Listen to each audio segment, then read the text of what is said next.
Hi, I'm Robbie Young. I'm an intern at FinTech TV, and you're watching Taking Stock.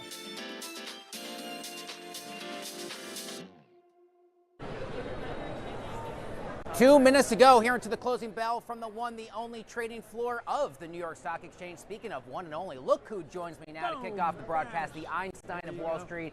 All-time highs for the New York Stock Exchange Composite Index and the small caps, which continue to outperform the other major market indexes here in 2026. What did you see on the tape today as we head into the closing So it's auction? curious. The last couple of days, it's really been an oil trade, right? Oil's been up, market's been a little bit down.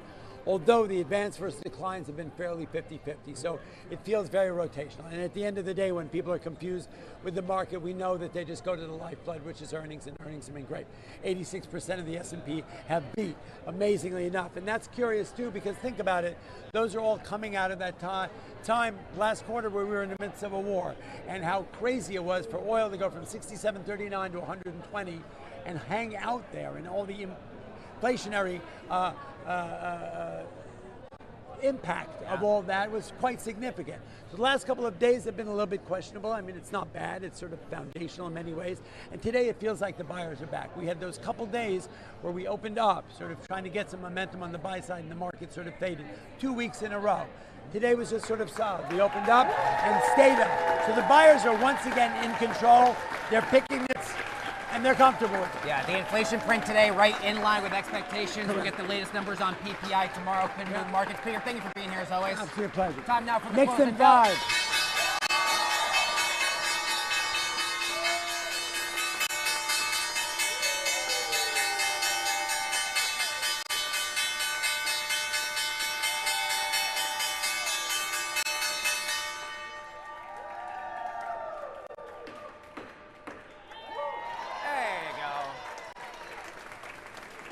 Software Summit from the team here at Jefferies, doing the honors here on the trading floor of the New York Stock Exchange. Your final tail of the tape for this Wednesday.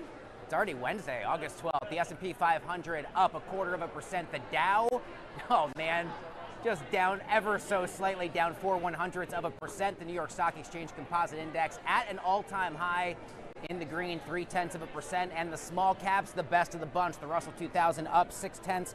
To the S&P we go. Tech, real estate's the outperformers. Your sector laggards, telecom, materials, and consumer discretionary. Over in the Dow, big day for NVIDIA, Cisco, and Honeywell. Your Dow laggards on this Wednesday afternoon. Salesforce, Home Depot, and Microsoft. Speaking of NVIDIA, Mag 7 mostly trading lower. NVIDIA certainly the outlier, up 2.7% headed into the closing auction. Meta shares sliding in the afternoon, currently down 3.3%. SpaceX, not a Mag 7 stock, but kind of a Mag 7 stock, having a nice bounce back, up 9% on the day. Let's bring in our very good pal, the one and only Caleb Silver, EIC at Investopedia. My man, nice to see you. Thank you for being here. Okay, so you and I were talking today. We've got some amazing ticker symbols. Let Them Eat Cake, EAT and CAKE, Brinker and Cheesecake Factory, respectively.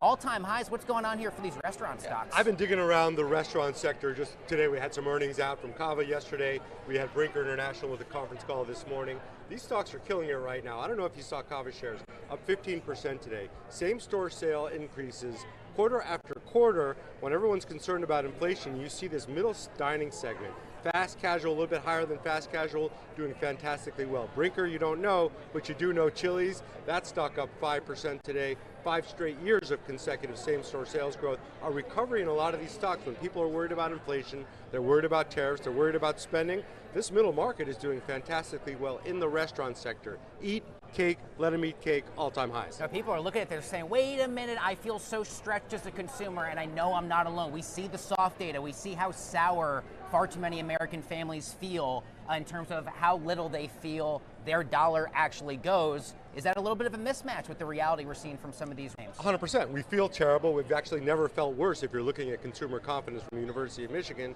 yet we continue to spend. We'll get the retail sales figures on Friday for the month of July. We were still spending, even though we're complaining, and airline tickets are up 25% from a year ago, and they're up something like 45% from 4 years ago. We still continue to spend. The front of the plane, jam-packed right now. Tough to get restaurant reservations. We're continuing to do it. We're driving ourselves further into debt, complaining the whole way through, but spending has held up because balance sheets are pretty okay among the American consumer. I remember a lot of guidance over several quarters from the major airlines, but also the restaurant players about the proliferation of GLP-1s. How has that shaken out so far versus the earliest expectations from analysts here on Wall Street as it pertains to a lot of these stocks? Yeah, look at Cheesecake Factory, all-time high. That'll tell you that it's not as big as we thought it was. Now it's impacting other industries significantly. Talk to anybody in the adult beverage sector. Sales have been falling for the past 3 to 4 years. That is a trend in motion that will not stop. Other sectors are actually doing rather well. There's a lot of tourism now around GLP-1s and longevity and wellness travel. That's on fire right now. Experience travel's on fire right now. We can't get enough of Europe as Americans. We're over flooding that continent. They want us out. So we're still traveling, we're still spending. That GLP-1 thing is a mega trend in effect, impacting some industries, but not all equally. I know you are still just as buzzy as I am here in summer 2026 in the greatest city in the world, Nixon 5. How about MSGS up another 5% today, appropriately so. Another all-time high for Madison Square Garden Sports. How are you matching that news story with what we heard out of the Los Angeles Lakers here today? Big one. Surprise purchase of the Los Angeles Lakers, $12.5 billion. That is one of the most valuable franchises in sports. But guess what's a little bit more valuable? Your New York Knickerbockers, ticker symbol MSGS. Dolan has been trying to split out the Knicks from MSGS. That's at an all-time high, but guess what else is? Sphere. So Mr. Dolan having a very nice middle of the summer right now after bringing in the Natty for the New York Knickerbockers in this great city. So that stock's at an all-time high. Sphere's at an all-time high. We're seeing a lot of all-time highs across sectors. A couple of other stocks making all-time highs. These stocks are 100 plus years old. JP Morgan, all-time high. Bank of America wasn't always Bank of America, all-time high. You're seeing a lot of highs with old companies, and GE Aerospace finally took it 30 years to come back to all-time highs. Wow. It's back as GE Aerospace, minus the refrigerators, minus the light bulbs. See, we love cracking the history books with Caleb. This is what we do, and we authentically talk about the stuff as much off camera as we do on. We're geeks. Yeah, we definitely are. Before I let you go, CPI print basically in line with expectations. What are you looking for wholesale tomorrow that could be on the radar for investors? Same thing. You're going to see a little bit higher energy prices. You're going to see how that bled in to some of the producer prices. But we know where we are with inflation. We're between 3.5% and 4%, and consumers feel like it's a lot higher. Producers are passing some of those costs on. It is not affecting investor sentiment right now. Why not? Earnings are strong, my friend. Ed Yardini talks about FOMO or FEMO, fear of earnings momentum, missing out on that. If you haven't been playing earnings momentum, you haven't been participating in the rally right now. Earnings up 50% consecutive quarters, 50% quarter on quarter. Guess what? Expectations for 27 and 28, sky high as well. And what are we here for? Earnings growth, cash flow, free cash flow. We're getting it. Are you not entertained? Almost at all-time highs yet again. Call him the Jalen Brunson of financial broadcast media, the one and only Caleb Silver, good friend of mine, good friend of ours here on the show. My man, come back anytime. Good to see you. Thank you. Skylar, grab your mic. We'll talk with you soon. Here are a few of the top calls that moved the tape this morning here from Wall Street analysts. First up, look at this, Howie. It's wide open for us. B of A reiterating CoreWeave as a buy after earnings. Analysts there see a robust outlook. Shares of CoreWeave up 20% after that report. Next up, Jefferies downgrading the Gap to a hold from a buy on concerns about weakness specifically at Old Navy locations. Shares down today, down on the year 20%. Finally, Raymond James analysts downgrading On Holdings to outperform. Their previous rating was a strong buy. New price target $38 a share, down from 52. Shares fell 20% after earnings this week, now down more than 30% since the start of 2026. Howard, let's take a look at one of the top dogs in the S&P 500 today. Dell itself, of course, has transformed into much more of an AI infrastructure powerhouse. Shares up almost 260% since the start of this year. A market cap of about $300 billion. It is now the 55th largest company in the entire world, up almost 10% on today's tape. Dell will report quarterly results in just a few weeks on September 3rd. Recently on the J.D. Durkin Show here at the New York Stock Exchange, I spoke with American entrepreneur, investor, and financial educator Robert Krook. We talked all about his insights into personal finance and much more. Take a look. Favorite kind of like bumper sticker slogan about investing? Like mine is, it's not timing the markets, it's time in the markets, right? The little quick little isms, the one-liners our industry likes to use. Do you have a favorite? Yeah, I do. And time in the market is a great one. But for me, it is make your money work as hard for you as you work to get it. because so many people, I see it every day. They're making good money, but they're not invested, or they're sitting on the sidelines trying to time the market because some guru told them that it's, we're going into a bear market in AI right now and the fun is over. So for me, it's all about making your money work as hard for you. I have very strict guidelines on every dollar that comes into my bank accounts from all my revenue streams, and all of my money has a job. I want every dollar to have a job. And I see too many people where they have a year's worth of bills, in their emergency fund, or they've got hundreds of thousands of dollars sitting in these, maybe it's a high yield savings account where it's not really invested. It's making something, but it's not invested. So that's my favorite. What are some of the ways that social media and the creator economy have changed the way that people learn about money in your experience, Robert, given you are such a prolific creator and you do an amazing job, much like Austin, reaching people where they are? Yeah, I would say the number one thing that I tell people every single day is pick less than 5 people on the internet that you follow, that you believe in their message, you believe in their backstory, and that you trust the information, because you and I see this every day. There are thousands of people out there in the business and finance sector of social media, and they're reading from a script, or they're pay to play on every single thing they do. And none of the value is forward facing.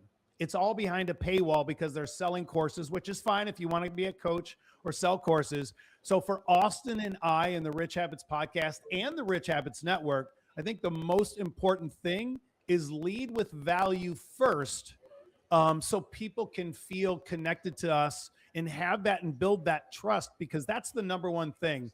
I would have never guessed 10 years ago that making tens of millions of dollars in my career and losing millions of dollars in my career throughout all of the different types of investing I do would have led me to become such a prolific educator. But I've actually lived it. I build it. I'm doing it every single day. I mean, right now we just launched a Reg A real estate investing platform called VestFunder.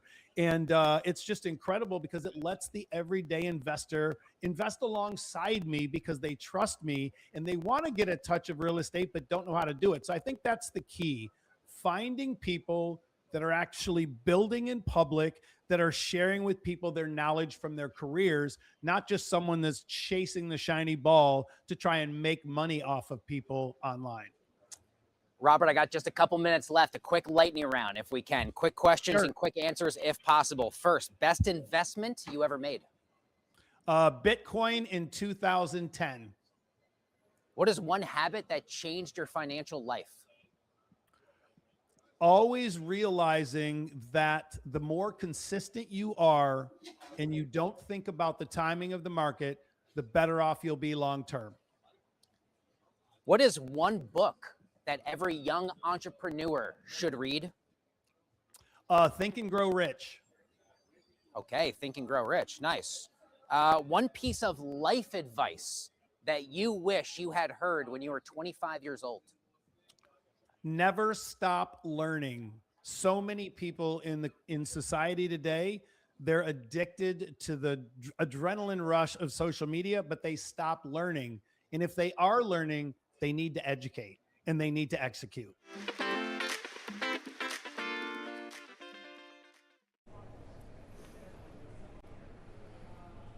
Welcome back to this Wednesday afternoon broadcast of Taking Stock, live from the trading floor of the New York Stock Exchange. Our next guest is no stranger to you all, longtime friend of ours here on the broadcast, Andrew McCormick, head of institutional and market development at Chainlink. Nice to see you again. You too, sir. Congrats on the Knicks championship. First time I've seen you since It's then. the Knicks in 5. We'll say it every day down here for the next year as long as we can. Let's talk tokenizing an asset. This is something that, you know, insiders are much more aware of. The average person watching at home, they see these headlines, they say, what does that actually mean?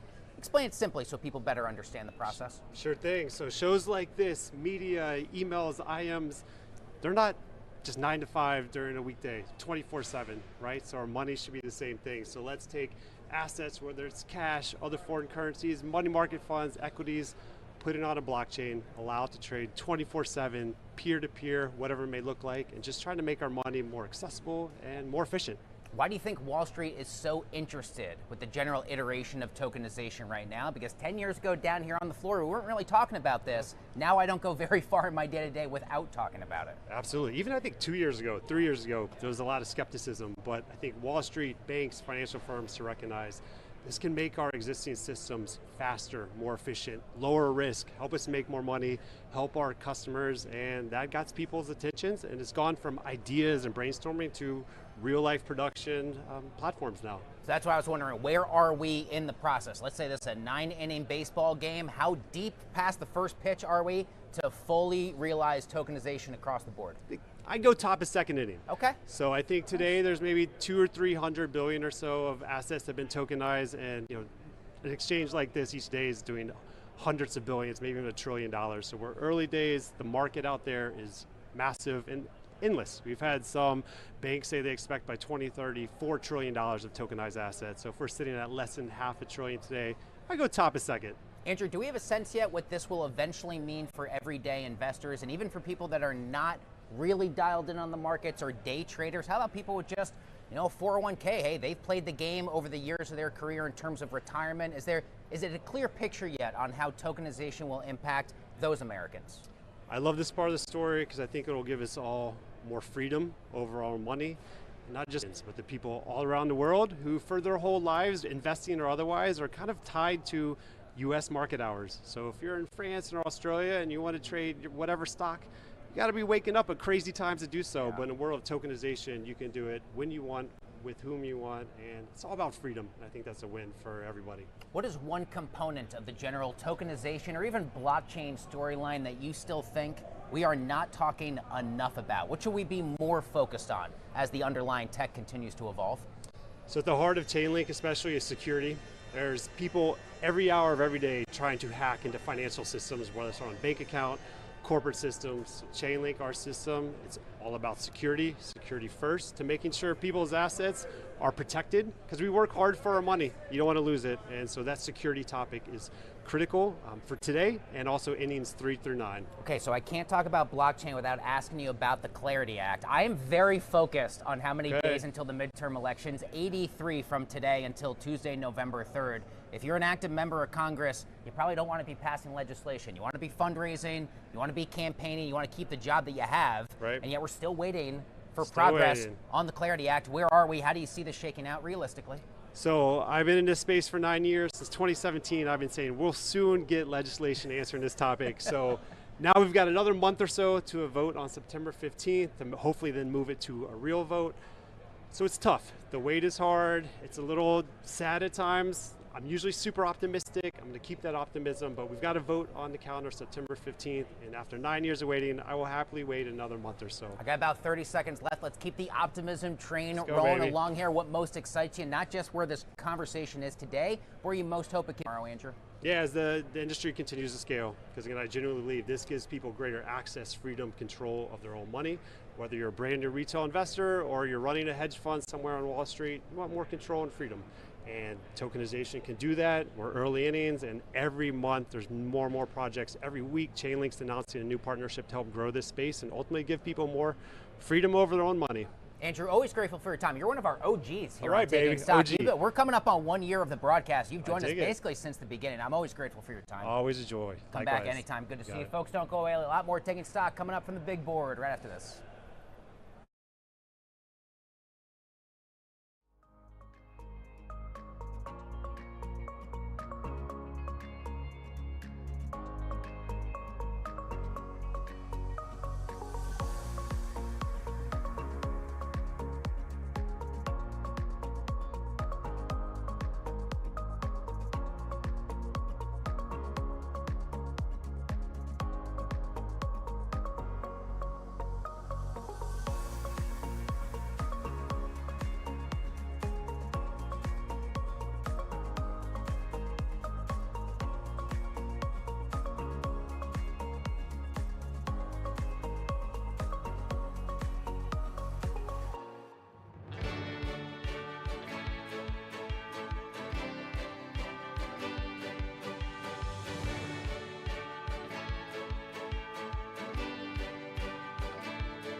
Boom, let's do it, folks. Welcome back to the broadcast. Our third and final guest of this half-hour show joins us now. Say hello to Austin Federa, the CEO at DoubleZero, who joins us today with particularly exciting news and a new partnership. Grateful for your time, man. Thanks for joining us. Thanks for having me. A new partnership with Kalshi. What exactly will DoubleZero be doing with Kalshi, and how did this whole thing come together? Yeah, so Kalshi is one of the premier prediction markets out there, and prediction markets are rapidly becoming core financial infrastructure, right? These things maybe started as a bunch of weirdos online predicting outcomes.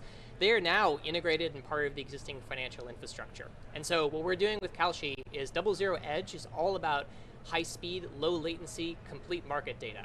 So all of this category of new finance platform, whether it's a crypto exchange or whether it's a prediction market, they're not running on the same type of Wall Street grade infrastructure and data feeds that you would expect for something that's this important for a financial infrastructure. So what we announced today with Kalshi is a low latency market data feed for the entire sportsbook and the entire crypto perps market on Kalshi. Talk to us a bit more about the underlying business that you already have going on at DoubleZero. What could you not do before that you now hope you could better do as sort of that low latency partnership? Yeah, so we're bringing the best of the traditional financial infrastructure together with the best of the new finance infrastructure. And so we are using the same types of technologies that Wall Street has used to distribute market data for decades at this point, multicast, dedicated fiber, low latency infrastructure, but we're making it much more accessible and connecting it into this whole new class of prediction markets and new finance. Was there a natural iteration to this happening? Because, you know, we're not talking an awful lot about prediction markets, Kalshi, Polymarket, or anyone else several years ago. And now, much like the last interview on tokenization, I don't go 5 minutes without referencing a prediction market. I had to imagine you saw where the puck was going over quite some time. Absolutely, and we saw demand from traders, right? Like our fundamental North Star is what do the big trading firms and what do retail traders want to trade? And there's this huge gap right now in information and data access between the big boys on Wall Street and, you know, the 3 or 4 guys in a Discord that are figuring out what the CPI is going to be and predicting it on Kalshi. Yeah, of course. And we always reference those poly markets. I find them to be, or those event contracts rather. I find them to be really important, but also very cool bits of anecdotal data. Help me as a journalist fill in the story. A single post on Truth Social from the president can move markets in seemingly seconds. How important is that real-time breaking news, tradable data to the market today, more so than ever before? Yeah, certainly. I mean, markets move on all sorts of information, and access to information and free flow of information is the basis of open markets and honestly the basis of most modern capitalism. And so the more we can do to increase market confidence in that information, the more important it is for this infrastructure that's becoming core not just to new finance, but traditional finance. You look at the flash crash in crypto on 10/10 of last year, that was a market information data failure as much as anything else. Wow. You had market makers feeling like they could not have the confidence to enter these markets and properly make them, and so you saw percentage point deviations on centralized exchanges, things you would never see in the traditional financial market because that data flow is so good. And so we see a real gap there in the traditional markets and in the new markets to be able to bring that data together, provide it to many more people that can get access to a traditional multicast feed from NYSE or NASDAQ. And, you know, prediction markets are becoming rapidly part of that core financial infrastructure, not just for the biggest firms, but small and medium businesses and individuals as well. How do you ensure that not just relationships like this that you just announced with Kalshi, but in general, this whole conversation, there's a lot of new tech that is influencing the market. Everyone's trying to figure out the kind of rules of the road. How do you make sure you don't give an unfair advantage to the professionals here on Wall Street as opposed to the day-to-day retail traders? One of our core principles of DoubleZero is that the data is open and available to anyone. Anyone can come in and subscribe to these products and get access to it. One of the main markets we are seeing is AI agents actually coming in and getting this data and running automated trading strategies. And that's a really entirely new market. Suddenly anyone with access to an AI agent and a virtual server somewhere can run their own trading strategy in ways that was just not possible even 2 years ago. Austin Federa, CEO DoubleZero, here with big news today. Congrats. Thanks for joining us. Thank you. Don't go away. A lot more Taking Stock coming up right after this.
Welcome back to the show. Time now for the latest segment on how fintechs actually make their money with our good pal Scarlett Sieber from Money 2020. Take a look.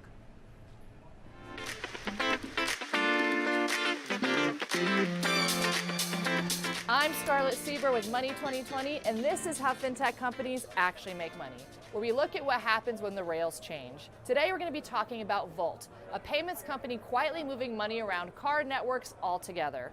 Volt enables pay-by-bank payments, letting consumers move money directly from their bank accounts to merchants.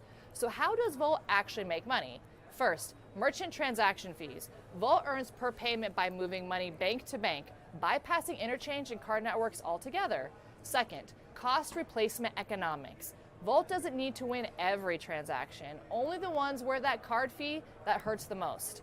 Third, checkout permanence. Once pay by bank is built into checkout flows, it becomes infrastructure, not an experiment. So why does this matter now? Interchange compression and merchant pushback have finally made alternatives economically viable at scale. Volt monetizes pressure merchants are already feeling. And that is how Volt makes money, by giving businesses a way around the most expensive part of payments, and that money adds up. Have a company you want us to feature? Drop it in the comments and it might just make the cut. In the meantime, back over to you.